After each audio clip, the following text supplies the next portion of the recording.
Sponsored by Rabbi Shlomi and Mirla Greenwald.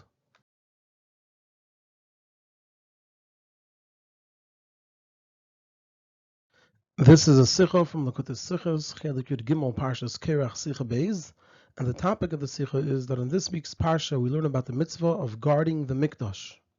And there are 4 parts in the Sicha. It's actually a very long Sicha, which is breaking it down into 4 general parts. The Rebbe will, number 1, present what the Rambam says about this mitzvah, both in Sefer HaMitzvahs and in Sefer HaYad. Number 2, ask 4 questions. Number 3, present how the beginning of Maseches Tamid and Maseches Midas start with this mitzvah of guarding the mikdash. And number 4, explain these teachings of Maseches Tamid and Maseches Midas, and then come back to answer the original questions.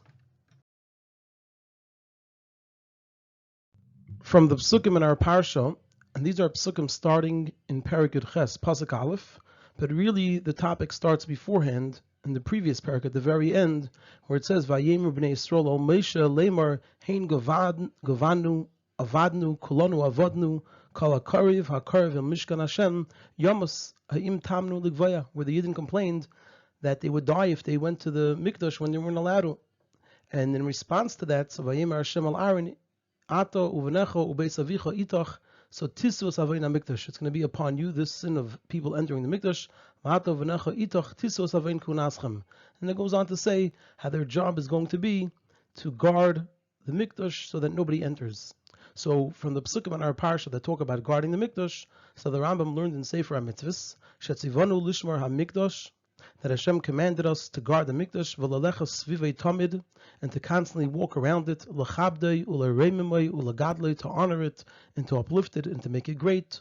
V'u amri la'arin, and this is where Hashem says to Aaron, at the start of Perek Ches, va'ato u'venecha itach lifnei oyel edus, that you and your sons with you should be before the oyel edus. Right? So Lemar, what he means to say is, atem tiyuli lefanei tamid, you should be for me, you should be before me constantly. And this command was also repeated in different words, and this is in Pasuk Dalet over there, V'hu Amrei, and this is where Hashem says, V'shamru es mishmeres oyel moed v'chulu. They should guard the guarding of the oyel moed, etc. So over here we have the mitzvah of guarding the mikdash, the way the Rambam describes it in Sefer HaMitzvahs. Now in Sefer HaYad, in Hilchos Beis Abchira, the Rambam explains the mitzvah saseh of guarding the mikdash, and he says, "Shmirus hamikdash mitzvah saseh." Guarding the mikdash is a mitzvah saseh. V'afal pi she'ein sham pachad ma'ovim v'lei melistim, and even though there's no fear of enemies or thieves, still it's necessary. She'ein shmirasei elo kaved lei, because the guarding is only for the purpose of honoring it. Ein edema palterin sheyesh olav shemim lepalterin she'ein olav shemim. You can't compare a palace that has guards to a palace that doesn't have guards. And he continues in the next halacha, Ushmiru zu mitzvasa kol halayla, and this guarding is all night long. V'hashemim hemakoyanim v'alavim, and the shemim, the guards, are the kehanim and the levim. Shenemar, like it says in the pasuk, va'ato v'necha itach lifnei oyel edus, that you and your sons together with you should be before the oyel edus. Kalemer, what it means to say is atem tiyu shemim loy, that you should be guards for it. V'areinemar v'shamru es mishmeres oyel moed, and it also says, and they should guard the guarding of the oyel moed. V'nemar, and furthermore it says, v'achreinim kedma lifnei oyel moed, those who camped to the east before the oyel moed, mizracha, to the east, were Moshe v'Aaron uvanav, Moshe, Aaron, and his sons, shemrei mishmeres hakodesh, those who guard the guarding of what was holy.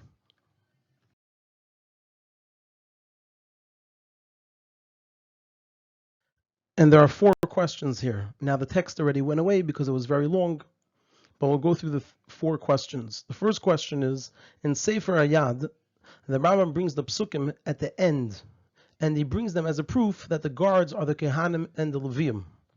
Whereas in Sefer HaMitzvahs, he brings the psukim as a source for the very mitzvah itself of guarding the mikdash. So the question is, why is this that in Sefer HaYad, the Rambam doesn't bring the psukim as a source for the actual mitzvah itself, and he only brings it as a source that the guards are the kehanim and the levim?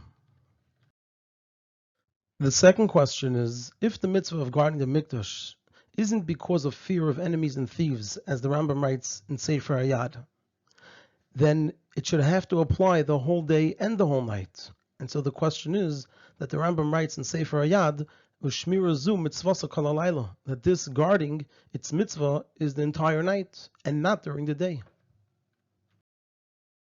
The third question is, and this is a build-up from the second question, in the psukim that speak about guarding the mikdash, there's no indication that the guarding is only at night. And simply, when we read these psukim, they imply that the guarding should be at all times. And like the Rambam indeed writes in Sefer HaMitzvahs, that atem tiyu li lefonai tamid, you should be for me, before me, tamid, constantly. And the fourth question is, the Rambam writes in Sefer HaMitzvahs, he says over there that Shetzivanu lishmar mikdash, that Hashem commanded us to guard the mikdash, v'lolechas svivay tamid, and to go around it constantly. And the question is, what's the idea of this walking around the mikdash constantly, and how is it related to the mitzvah of guarding the mikdash, where the guarding occurred in specific places?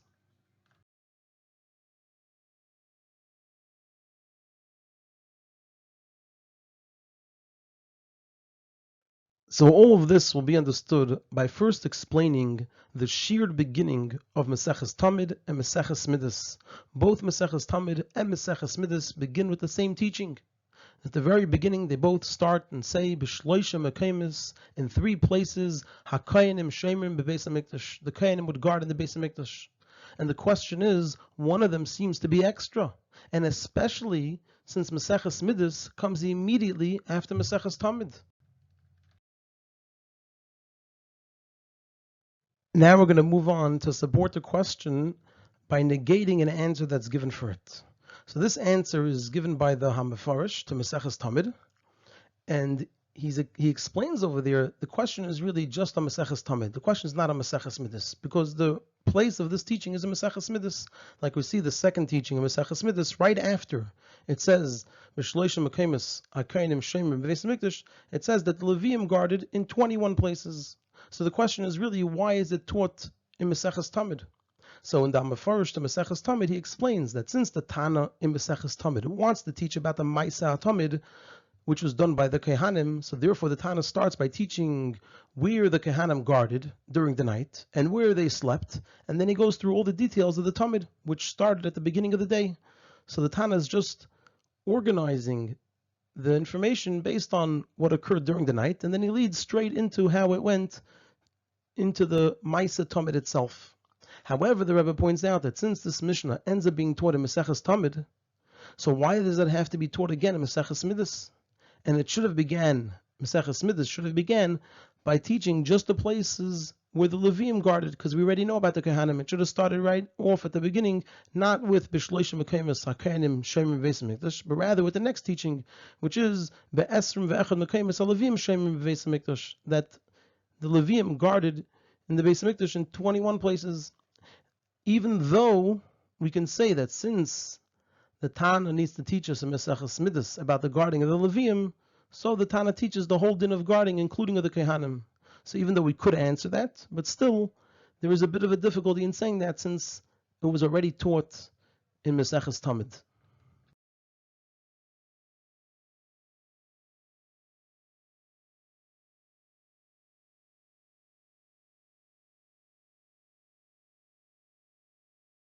So we can say that the explanation in all of this is the mitzvah of guarding the mikdash can be explained in two ways.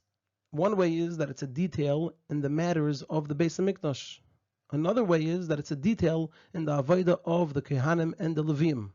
In another signon, another way of presenting and explaining this, that we could either say that the mitzvah of guarding the mikdash is relevant to the mikdash itself.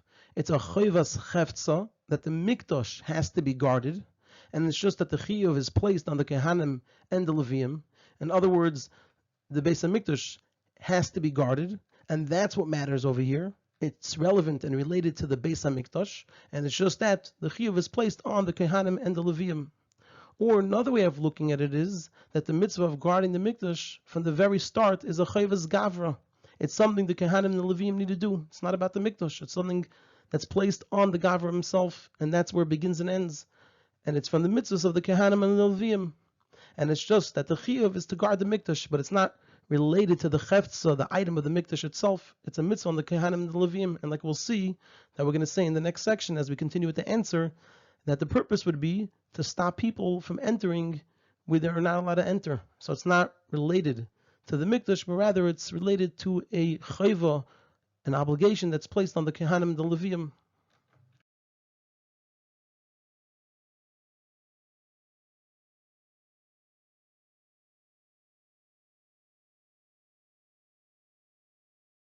And to continue with this explanation, so we can say that it depends, how we look at it depends on the reason for the guarding. If the reason for the guarding is because of kavod, in order to honor the Beis Hamikdash, and like the Rambam writes, Eina daima palterin sheyesh olav shemrin, the palterin she'ein olav shemrin. Like the Rambam indeed writes, that it's about the honor of the Beis Hamikdash. So then it's a detail in the palterin. It's about the Beis Hamikdash being guarded, and it's just that the chiyuv is placed on the Kehanim the Levim. However, if it's an order that a zar or tamei doesn't enter, or it's in order to guard the kelim, then it's a detail in the chiyuvim of the Kehanim and the Levim. The Kehanim and Levim have certain responsibilities. It's associated with things that they do with the Beis Hamikdash, but it's not related to the cheftza, the item of the Beis Hamikdash, needing this. And according to this, we can explain why the Mishnah of Bishloishim Mekayim Sakainim Shemim Beis Hamikdash is taught in the beginning of Maseches Tamid and the beginning of Maseches Midas. Maseches Midas, as its name indicates, is all about Midas Hamikdash v'tzirasei u'binyanoi v'chol inyanov. It's all about the item of the Beis Hamikdash. And so it teaches over there about this din, because that's the aspect that's relevant to the chefs of the Beis Hamikdash. And Maseches Tamid is about the avodas done in the Beis Hamikdash. Like it says, that it tells us, the Rambam writes, how did they bring the Tamid? And in both Masechtas, the Mishnah teaches us, because in the mitzvah of guarding the Mikdash, there are indeed two aspects. It's not one or the other. There's two aspects. The aspect of the Aveda of the Kehanim, which is Masechtas Tamid, tells us about the Avedas that were done in the Beis Hamikdash, and included in that would be the Aveda of guarding it that was done by the Kehanim. And there is the aspect of the Mikdash itself, which is what Maseches Midas talks about, and that's why it's a Maseches Midas as well.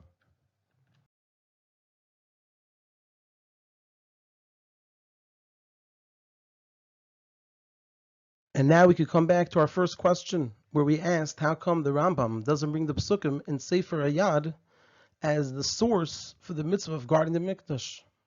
So according to this, it's understood why the Rambam didn't bring in Hilchos Beis HaBechira the Psukim as a proof for the din of guarding the Mikdash. And we're going to continue in the next section. It's just that there's not enough room here, so we're going to separate it into two audios. But according to what we said, it'll be understood.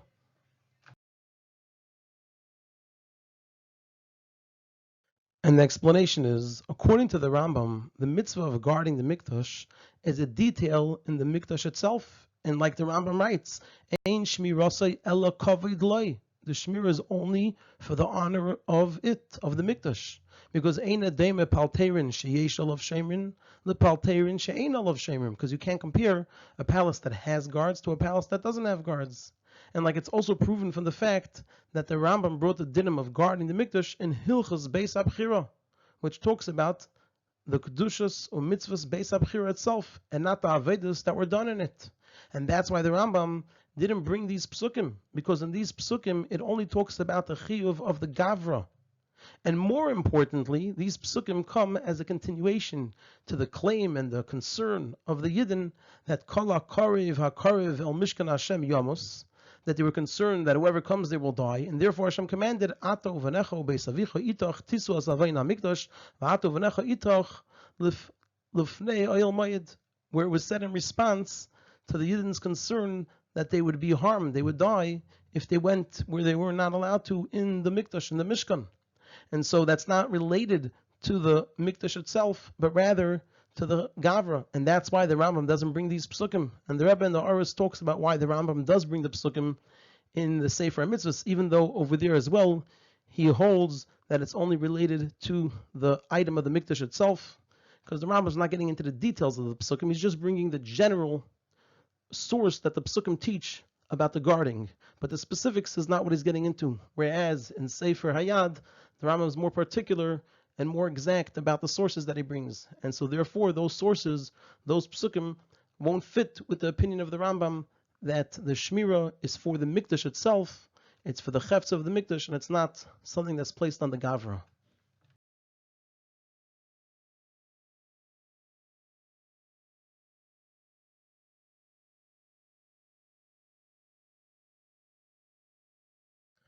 Coming back to this explanation that there's two aspects to the Shmira, so there are three questions over here. So that is in addition to the fact that there are still three remaining questions from the beginning of the Sicha, the two questions about guarding the Mikdash at night, and the question about what's the walking around the Mikdash, and how does it connect to the mitzvah of guarding the Mikdash. So besides for that, there are three questions here. The first question is, if guarding the Mikdash is because of kavod, then even one or a few guards are enough. Because once you have one guard or a few guards, you already gave kavod to the Mikdash. And so, according to that, why is the teaching of Be'esrim ve'echad mekaymes, halavim, shemim, beveis HaMikdash, taught in Maseches Midas? Once the Mishnah teaches us that b'shloisha mekaymes, hakayanim, shemim, beveis HaMikdash, so already have the idea of giving kavod to the chefts of the Mikdash, and there's no need to teach about Be'esrim ve'echad mekaymes, halavim, shemim, beveis HaMikdash in Maseches Midas. It should be taught elsewhere Mishnayos. But for Maseches Midas, it's unnecessary, because once we already have the kavod that's being given to the Mikdash through one person or a group of people, it's already accomplished, and having more groups or additional people is unnecessary. So we have to teach one thing. So once the first teaching is taught, B'shloisha mekaymes hakaynim shemim beveis Mikdash, so the Mishnah should stop with that. It already taught something related to the Mikdash in Maseches Midas, and then move on to the next teaching that's relevant. And the teaching of Be'esrim ve'echad mekaymes, halavim shem beveis Mikdash, will be taught elsewhere in Mishnayos. The second question is, so the first question was about why the Shmira of the Levim is taught in Maseches Midas. The second question is, on the other hand, how is the Shmira of the Mikdash related to Maseches Tamid, which talks about the Tamid? The whole idea of Maseches Tamid is to explain the Avodas of the Tamid, and like the name of the Masechta, Maseches Tamid. And like the Rambam himself writes, Maseches Tamid ein ba dibur, lo al dvar chochma, v'lo al dvar iser v'heter, elo sipur, shu eimer each hoyu makriv ma Tamid, kedei lases kein Tamid. It just describes how the Tamid is brought. That's the teachings, that's what the content of Maseches Tamid is. And so the question is, why is the halacha about the guarding, the shmira of the Kehanim taught in Maseches Tamid? The Avedas of the Kehanim belongs in the Maseches that talk about the Avedas of the Kehanim, like Yuma, Zvachim, and Menachos, but not in Maseches Tamid that talks mainly about the Korban Tamid. And the third question is, and this is in a way the biggest of all the questions, is we need more understanding of the explanation that guarding the Mikdash is a detail in the Mikdash itself. That explanation is still lacking, because even according to this explanation, that the guarding is only for the kavod of the Mikdash, but still there's a question over here, and that is, why is it therefore taught in Masechtas Midas, which is about the measurements and the building of the Mikdash itself, and not the Avodah is done in it? Yes, this Avodah is done for the Mikdash, but there's still two things here. There's the Mikdash, and there's an Avodah being done, and the Avodah is being done for the kavod of the Mikdash, but it's still separate from the Mikdash itself. And Maseches Midas is not about Avodah being done in the Mikdash, even if the Avodah is for the kavod of the Mikdash. Maseches Midas is about the measurements and the building of the Mikdash itself. And this still remains something outside of the Mikdash. And so why is the whole teaching about the guarding of the Mikdash, both of the Kehanim and the Levim, being taught in Maseches Midas?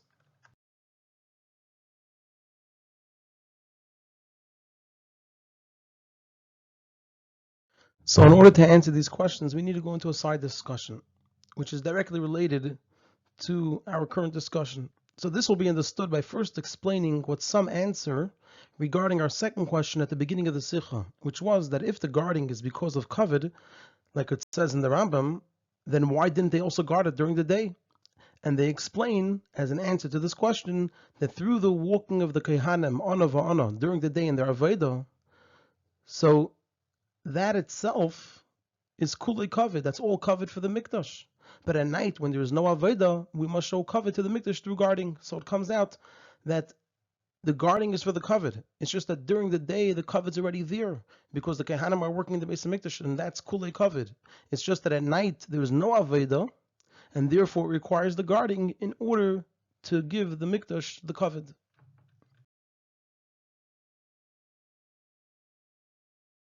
And the question is, what's exactly this kavod that comes about through the avodah of the kehanim, and also how is this kavod similar to the kavod that's achieved through guarding?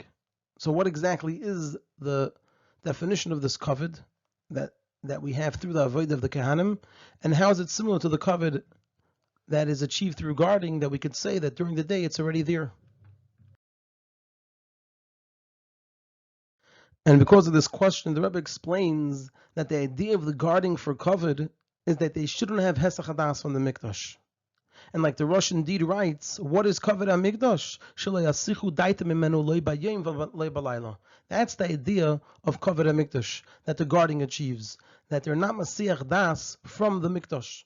And according to this, we could understand what the kavod is in our question. What's this kavod that comes about through the avodah of the kehanim, and how is this kavod similar to guarding? Because both of them are that they're not masiach das from the mikdash, and that's the kavod of the mikdash.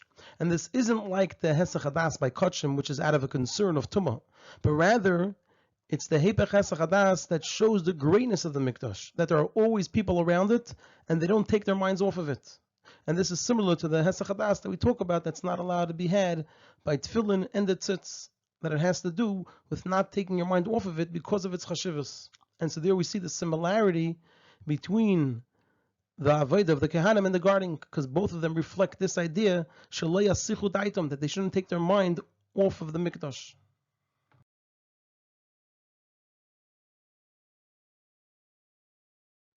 According to this explanation, that the Shmiras HaMikdash is that there shouldn't be any hesach hadas, so we're now going to answer all of our earlier questions. And we're going to start with answering the most recent question, which was, how come the teaching of B'shloishim HaKaimis, HaKainim Shemim Beis HaMikdash, is taught both at the beginning of Maseches Tamid and at the beginning of Maseches Midas, and then afterwards we're going to move on to answer all the other questions. Now, even this part of the answer itself, it's going to be broken down into 3 parts. Also, there's one more thing that's important to mention, and that is, now that we introduce this idea, as we can see, it's a new answer that comes out from the question, because we're no longer going to go along with the previous construct, the previous idea that there's 2 parts of Shmiras HaMikdash, which is the Chefza and the Gavra, but rather we're going to go with just saying that there's one aspect of Shmiras HaMikdash, which is that they shouldn't be Masiach Das. And we're going to see how with that, we're going to explain how it fits both in Maseches Tamid and Maseches Midas. We don't need 2 explanations, one from Maseches Tamid and one from Maseches Midas, but rather we can use this one explanation and show how based on it, it's understood why it's taught in both Maseches Tamid and in Maseches Midas. So this type of guarding, which is that they shouldn't have hesach hadas from the mikdash, is a matter that's related to the mikdash itself. This is something about the mikdash itself. It adds to the very greatness of the mikdash. It's not that there's a mikdash and it has to be given kavod, but rather the mikdash itself gets elevated to a higher level because of not being masiach das from it, which shows about the prominence of the mikdash. So it's much more connected to the mikdash, and therefore it's taught in Maseches Midas, meaning that this is not an avodah whose place is in the Beis HaMikdash, but rather it's about the importance of the mikdash itself. And like the words of the Rambam, that eina demer palterin sheyesh alav shemin, the palterin she'ein alav shemin. That it's not a separate thing which is done in the place of the mikdash, but rather with this guarding, it changes the palterin itself. And so what changed over here from the first explanation that we gave about kavod and this explanation of shelo yasichu das, it's not articulated explicitly, clearly in the Sicha, but it seems that what changed is that by the kavod, even though it's a kavod to the Beis HaMikdash, there's the Beis HaMikdash and there's the kavod that people give to the Beis HaMikdash. Whereas over here, when we're talking about not to be Masiach Das, not being Masiach Das adds to the very greatness of the Mikdash itself. It's not kavod that's being given to it, but rather it's not taking one's mind away from it, which then elevates and adds greatness to the mikdash itself, and therefore it's much more associated and connected to the very being of the mikdash, and that's why it's taught in Maseches Midas, which talks about the structure and the measurements of the actual mikdash. And then the Rebbe connects this, I'm not going to get into it, to the Maimar Razal, that Kol Mishalei Nivna Beis HaMikdash B'Yamav, Harei Kilu Nechrav B'Yamav, that according to this explanation, then the Beis HaMikdash that's Nechrav B'Yamav is a Beis HaMikdash which is on a much higher level, that you can't even Mesiach Das from it, which elevates the very Beis HaMikdash itself. And so it comes out that what's Nechrav B'Yamav is a Beis HaMikdash that's that much greater.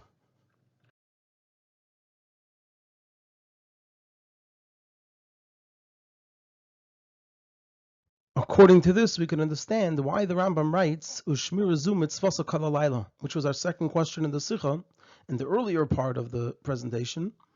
Why does the Rambam say it's only at night? And also we asked that it doesn't seem that the Pasuk is saying that. So we're going to answer both of those questions here. And also we can understand why this teaching of the Kehanim guarding in the Beis HaMikdash is taught in Maseches Tamid. Because in the day, the Kehanim were working in the Beis HaMikdash, starting with the Tamid. From when Heir Pnei HaMizrach, from the time of Heir Pnei HaMizrach, they started working on the Tamid. And when Karbanos were brought, the Kehanim needed to have Kavanah, the 6 things they had to have in mind. And it's obvious that when the Kehanim are doing their Avodah, that is the opposite of Hesach Hadas. So whatever is accomplished through guarding the Mikdash, which is that they shouldn't be Masiach Das, is already there and in place through the Avodah. However, at night, when there was no Avodah in the Beis HaMikdash, they were commanded to guard the Mikdash in order not to have any Hesach Hadas. So that's the explanation for why the Shmira is only at night. And we say this even though that's not what's implied in the Pasuk, because the goal of the Shmira is that they shouldn't have any Hesach Hadas from the Mikdash. And that's already accomplished through the Avodah in the Mikdash during the day. And so it's only the only time that it's required to have the Shmira in order that there shouldn't be any Hesach Hadas is at night. And this is the connection of the mitzvah of guarding the Mikdash to Maseches Tamid, that it is as a result, therefore taught right at the beginning, because the Avodah of guarding the Mikdash was done through the Tamid. So it's part and parcel of the Korban Tamid. One of the things that the Korban Tamid accomplished was the idea of Shmiras HaMikdash, that there wasn't the Hesach Hadas.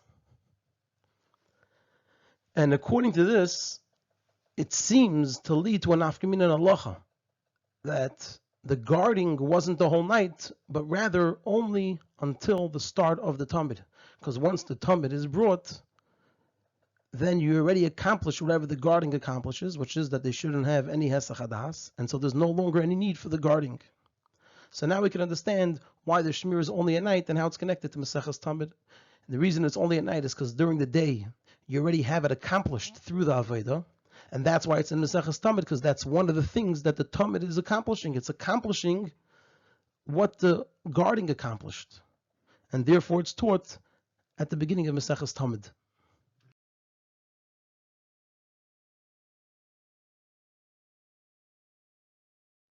According to this, we can explain another thing that we didn't mention before, and that is why in Maseches Tamid it only teaches the 3 places the Kehanim guarded, whereas in Maseches Midas it also teaches about the 21 places that the Leviim guarded. The explanation is because in Maseches Tamid, over there, it's not coming to teach the mitzvah of guarding the Mikdash, but rather it's coming to teach one of the aspects of the Tamid that's connected to and continues from the guarding of the Mikdash, and that is that they're not Masiach Das.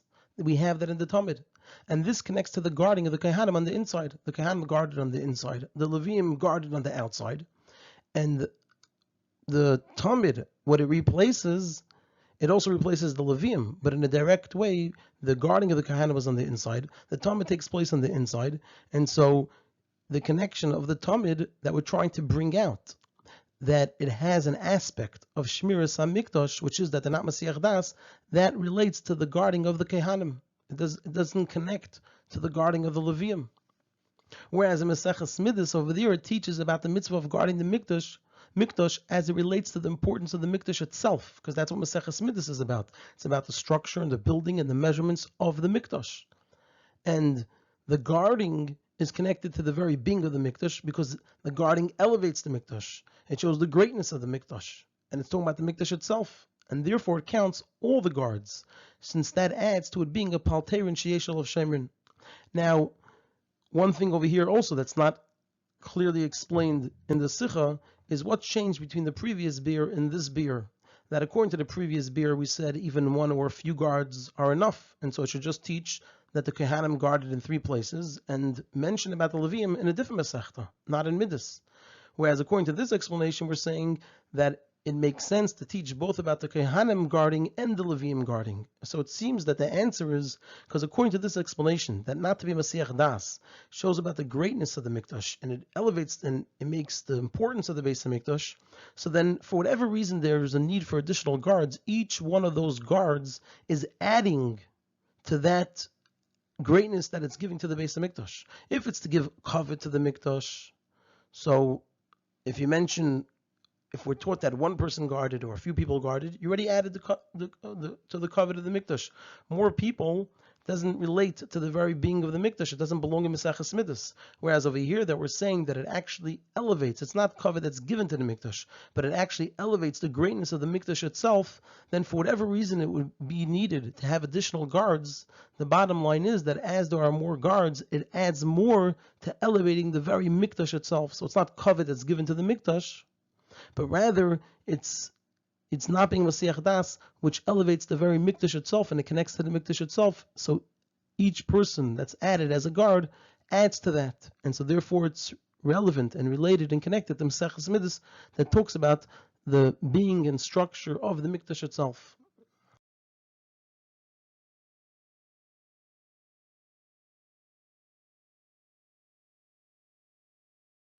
According to this, we could see how the first 3 questions at the beginning of the Sicha are already answered. Number 1, we understand why the Rambam doesn't bring the Psukim. We already explained that before, because those Psukim relate and explain that the Shemiras HaMikdash is in order Shaloi Kanazar, and that's not how the Rambam learns the mitzvah of Shemiras HaMikdash. According to this point, we learn that it's because that there shouldn't be Hesach Hadas. And we also see how questions 2 and 3 are answered, because we asked, why doesn't the mitzvah of guarding the mikdash apply the whole day and the whole night? Why is it only at night? And also in the psukim, there's no indication that the guarding is only at night, because according to what we explained, that what the shmira accomplishes is shaloi yasiach das, so that's already accomplished automatically by the avodah that's done throughout the day in the mikdash. And at night, where we don't have it, that's what the guarding serves to replace or to accomplish. To guard that the Shalei Sichos, and that elevates the status of the Mikdash. And so therefore it's only required at night. And even though the Psukim don't indicate it, since that's the role that it plays, and it's only needed at night, so it's only done at night. In the daytime, it's already accomplished through the Korbanos. According to this, that the guarding as an aspect of kavod is that the Mikdash has guards that are not having Hesach Hadas from it, so we can understand what the Rambam writes, Loleches Svivay Tamid, which is our 4th question. What is the idea of walking, and how does it relate to the mitzvah of guarding the Mikdash?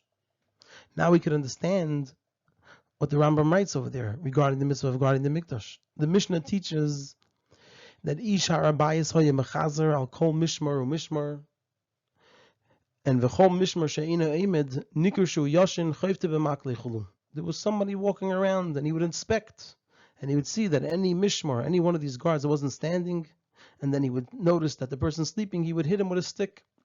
And so since the idea of guarding because of kavod is that the mikdash has guards that are not having hesach hadas from it, so when the ish harabayis would go around from mishmar to make sure that they weren't sleeping, so meaning that they weren't having hesach hadas, that's a greater degree of not having Hesach Hadas. He's overseeing and inspecting and supervising that they don't have Hesach Hadas.